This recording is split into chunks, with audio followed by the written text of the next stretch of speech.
Assalamualaikum warahmatullahi wabarakatuh.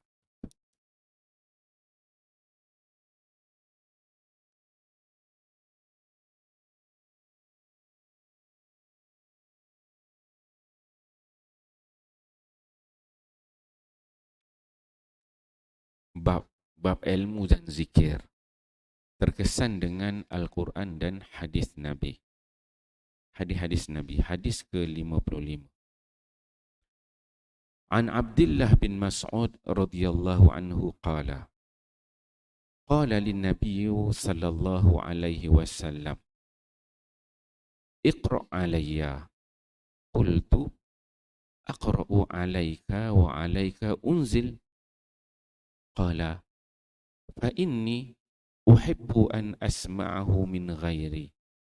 فقرأت عليه سورة النساء حتى بلغت فكيف إذا جئنا من كل أمة بشهيد وجئنا بك على هؤلاء شهيدا. النساء. قال أمسك فإذا عيناه تذرفان. رواه البخاري. باب فكيف إذا جئنا من كل أمة بشهيد. Sayyidina Abdullah bin Mas'ud berkata bahawa Nabi SAW telah berkata kepadaku, baca dan perdengarkanlah Al-Quran kepadaku. Lalu saya pun berkata, apakah patut saya membaca Al-Quran kepada Tuan sedangkan ia diturunkan ke atas Tuan? Baginda SAW bersabda, saya suka untuk mendengarnya daripada orang lain.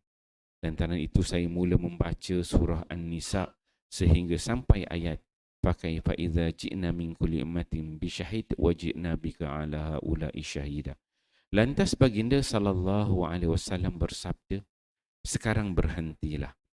Lalu saya memandang ke arah baginda SAW dan mendapati kedua-dua mata baginda SAW sedang bercucuran air matanya. Riwayat Bukhari.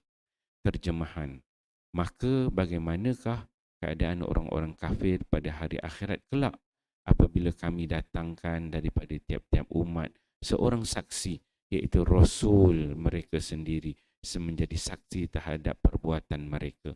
Dan kami juga datangkan engkau, wahai Muhammad, menjadi saksi terhadap umat ini. Alhamdulillah tuan-tuan mulia, pagi ini kita membaca satu hadis Nabi SAW. Hadis di bawah tajuk ilmu dan zikir terkesan dengan ayat-ayat Al-Quran. Hadis yang ke-55. Hadis daripada Abdullah bin Mas'ud. Abdullah bin Mas'ud ni salah seorang sahabat Nabi SAW. Dia di antara orang yang awal masuk Islam. Abdullah bin Mas'ud ni para ulama mengatakan dia ni asalnya orang Taif. Orang Taif dia orang Mekah. Duduk dekat Mekah semua. Dan dia kata ulama, dia mengatakan antara orang yang terawal masuk Islam. Ada mengatakan orang yang ke-6 masuk Islam. Ada mengatakan dia ni orang yang ke-21 masuk Islam. Abdullah bin Mas'ud. Abdullah bin Mas'ud ni ketika Nabi SAW berdakwah dekat Mekah, ketika itu dia masih kecil lagi. Dakwah Nabi SAW umur belasan tahun. Macam mana Islam dia ni, satu ketika Nabi SAW ni dia pergi ke kawasan ladang, kawasan orang mengembala kambing. Yang mana Abdullah bin Mas'ud ni dia mengembala kambing kepada Uqbah bin Abi Mu'aid, salah seorang pembesar kafir. Jadi dia ambil upah lah Abdullah bin Mas'ud ni, umur belasan tahun. Jadi Nabi SAW pergi kat kawasan ladang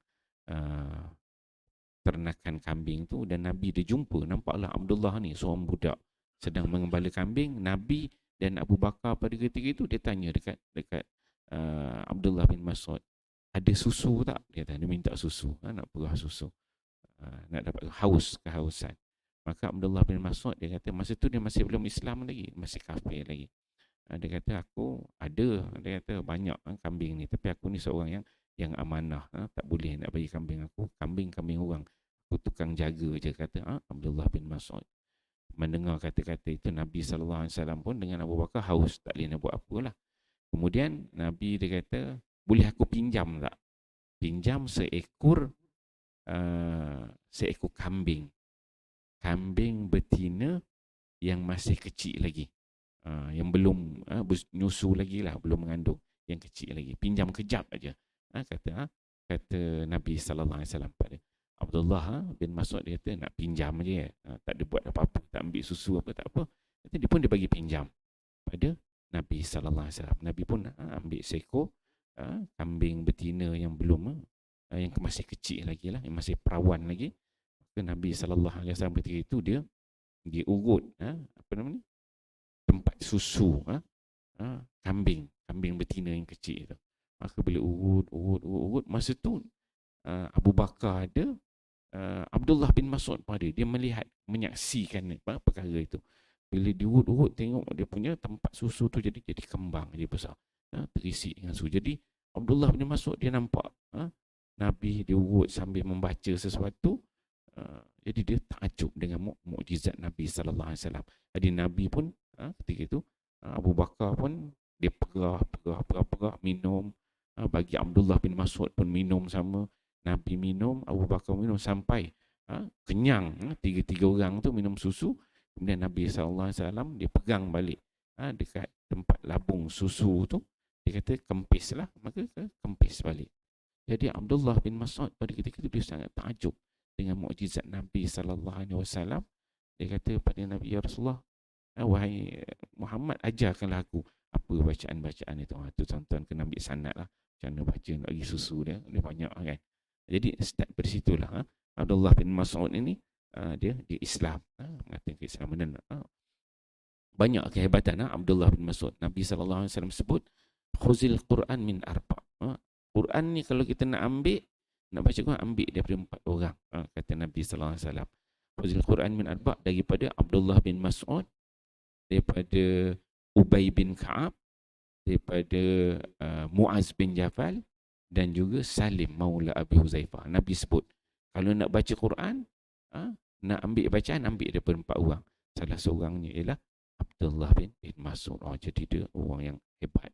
Dia sebut bacaan dia, orang dia kecil aja, tak besar sangat.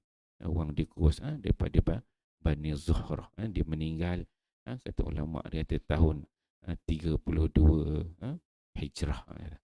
Okey, dalam hadis ni Abdullah bin Mas'ud dia mengatakan satu ketika, jadi Abdullah bin Mas'ud ni seorang yang suara dia pun sedap, Nabi puji, dan dia seorang pembaca Quran, qari Quran. Satu hari kata Nabi sallallahu alaihi wasallam, qala lin Nabi sallallahu alaihi wasallam, Nabi berkata kepada aku, kata Abdullah bin Mas'ud, iqra alayya, wahai Abdullah bin Mas'ud, kau bacakanlah Al-Quran untuk aku. Kata Abdullah, qultu aqra'u alayka wa alayka unzil, adakah aku nak baca Quran ni pada engkau ya Rasulullah, sedangkan Quran itu diturunkan kepada engkau? Takkan aku nak baca, engkau lebih berhak untuk baca. Dia kata Nabi sallallahu alaihi wasallam, fa inni uhibbu an asma'hu min ghairi. Nabi kata aku suka, dia kata, mendengar ayat-ayat Quran itu dibacakan daripada orang lain. Orang yang baca dia dengar, Nabi nak dengar. Maka kata Abdullah, fa qara'tu alaihi. Abdullah pun bila disuruh tu, Abdullah pun dia baca. Fa qara'tu alaihi surah An-Nisa. Aku bacakan surah An-Nisa kepada Nabi sallallahu alaihi wasallam. Jadi dia baca. Dia baca daripada mula surah An-Nisa tu sampai kata Abdullah bin Mas'ud sampai kepada ayat fakaifa idza ji'na min kulli ummatin bi syahid wa ji'na bika ala haula'i syahida. Ayat 41 surah. Maksud dia apa? Fakaifa idza, maka bagaimana apabila kami datangkan bagi setiap umat ini, kata Allah Subhanahu wa taala, pada hari akhirat nanti setiap umat itu didatangkan dengan bisyahid, dengan penyaksi, seorang saksi. Dan wajibna bika ala haula'i syahida, dan engkau wahai Muhammad aku jadikan sebagai saksi kepada umat kamu ini. Maka ketika itu kata Abdullah bin Mas'ud, amsik fa idza ainahu tadrifan. Ketika itu Nabi kata berhenti cukup dah. Dan Abdullah bin Mas'ud dia melihat kepada wajah Nabi ketika Nabi sedang menangis. Dia kata, sebab apa? Sebab Nabi ini dia akan menjadi saksi pada umat dia pada hari akhirat. Ada beriman, ada yang kafir, ada yang tak nak ikut dakwah Nabi. Nabi Allahu Rabbi. Bagaimanalah Nabi nak jawab di depan Allah Subhanahu Wa Taala di hari akhirat kelak nanti. Hadis ni hadis riwayat Bukhari. Jadi kalau kita tengok daripada hadis ni, di bawah tajuk terkesan dengan ayat-ayat Al-Quran. Jadi Nabi SAW bila baca Quran dia terkesan gitu. Bukan dia baca, suruh sahabat lain baca, Nabi dia dengar. Kalau kita tengok kita pada hari ni, bila baca Quran, bukannya menangis kan. Dengar baca Quran, pula ngantuk kan, tak tahan, panas kan. Baca je Quran, Allah, tak selesa kan. Baca panjang-panjang kan, nak tertidur lah kan. Jadi kita tu tak seperti Nabi sallallahu alaihi wasallam. Bagaimana Nabi dia boleh menangis bila baca Quran? Sebab apa? Sebab Nabi dia faham. Faham isi kandungan, tahu cerita.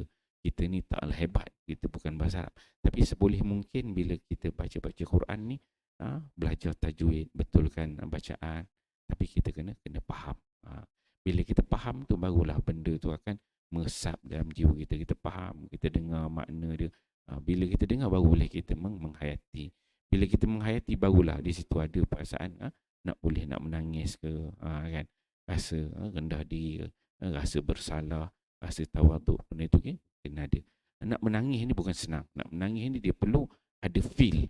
Ada feel baru kita boleh menangis. Rasa faham tu, tahu tu. Dengan zauk, dengan perasaan yang kuat, baru boleh menangis. Kita ni banyak menangis tengok cerita Hindustan kan. Tengok cerita Hindustan menangis kan. Tak faham pun cerita Hindustan tu, tapi tengok dia sari kata, baca bawah dia kan, elok menangis kan. Zaman saya belajar tu, cerita Coach Hotahi, sampai sekarang dia main lagi. Coach Hotahi ni tahun 1998. Masa tu saya zaman kat Mesir. Tengok akhwat-akhwat lah, ustazah-ustazah ni pasang ke Coach Hotahi, pantang pasang cerita tu, menangis. Sedih sangat kan. Sedih cerita ini jalan cerita dia tu, bagaimana dia bawa dengan bunyi babak-babak cerita dia tu kan. Jadi menangis sebab tengok cerita Hindustan kan. Tapi kalau kita tengok Nabi SAW baca Quran, kalau cerita Hindustan kita boleh menangis kan, takkanlah baca Quran tak boleh menangis kan. Teruk sangatlah Quran ni dibandingkan dengan cerita Hindustan kan. Jadi kita perlu ada dalam diri kita, bila kita baca hadis-hadis begini, kita kena faham Quran itu, kita kena cari ruang dan peluang untuk memahami ayat-ayat Al-Quran, agar suatu hari nanti kita juga mampu menangis apabila membaca ayat Al-Quran. InsyaAllah kita fahami, kita amal dan sampai-sampaikan. Wallahu a'lam. Subhanallah.